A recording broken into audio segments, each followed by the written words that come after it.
you know, nobody expected it. I don't think anyone in this room would have bet on it, you know, happening. But we managed to do it. It's turned out pretty well, and it's just there for everybody. And but there was that line we said quite early on when we were talking about what we did and didn't want to do with promo, and we kept saying, let the work do the work.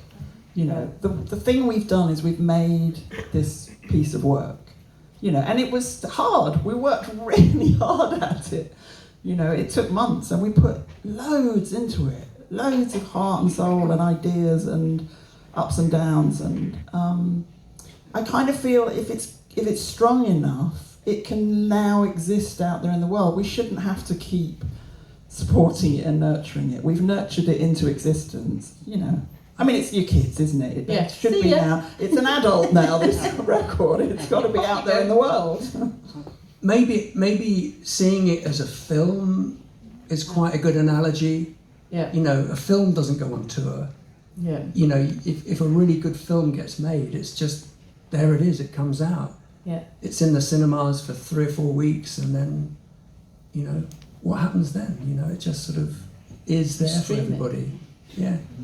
And finally, I just wanted to, when you're thinking about the whole creative process, and it's obviously been it's been at times, I'm sure, hard work, but essentially a pleasurable process. You've made a great album, you enjoyed it.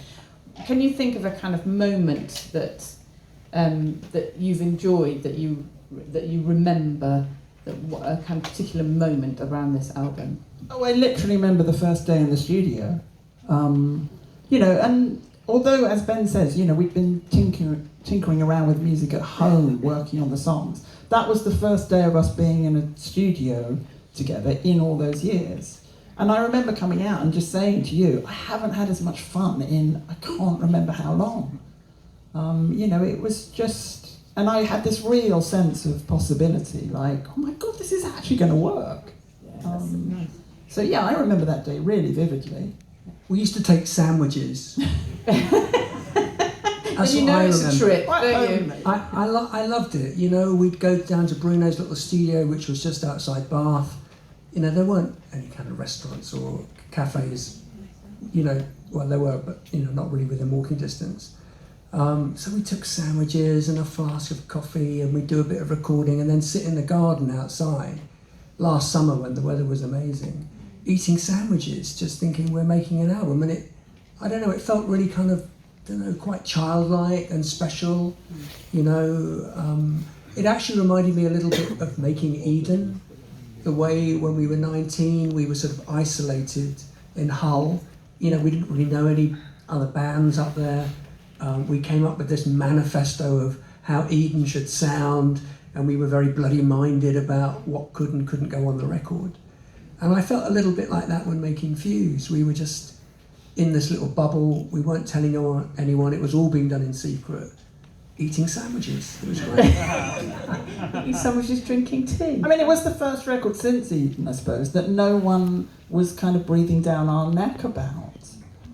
You know, ever since Eden became successful, from that point on, everything we did, people were waiting for in some way. Now, look, that's a good thing in some respects. That's, you know, so people looking forward to your next work is not to be taken for granted. But it did mean there were always expectations. There was perhaps a record company, there was perhaps, you know, a sort of schedule to be booked. So, you know, often we were working towards something that perhaps felt, you know, a little bit like it was coming at us from other people. So I think Ben's right. This was a complete return almost to that innocence of the very beginning. You know, no one even knows we're doing this. We're just making it for the sheer pleasure of making it. And in the end, I think that's the ultimate artist state that you strive for, that feeling of being unencumbered. Yeah. You know, that freedom where you're not worrying about anything, you're just trying to, you know, act. There's that great interview that David Sylvester does with Francis Bacon in the 60s when he was in his heyday with all his paintings. And David Sylvester says very seriously, so what is everyone wants to know this, Francis, what is the message? What is the message in your painting? What are you trying to say? And Francis Bacon just says, I'm not trying to say anything. I'm just trying to do something. And I think that's exactly what it's like making work. That you are just trying to do something in a free way. Let your subconscious come out. No one on your shoulder telling you what to do. And that's very much how we made this record, I think. Yeah, it's in the doing. Okay, well, I'd like to say thank you so much for talking to me on our lovely stage. Thank you so much for being a completely rapt audience, I have to say. Immensely well behaved, standing all the way through. Fantastic looking from what I can see here. But I'd like to say thank you everyone for coming, and thank you to the fabulous Tracy and Ben. Thank you.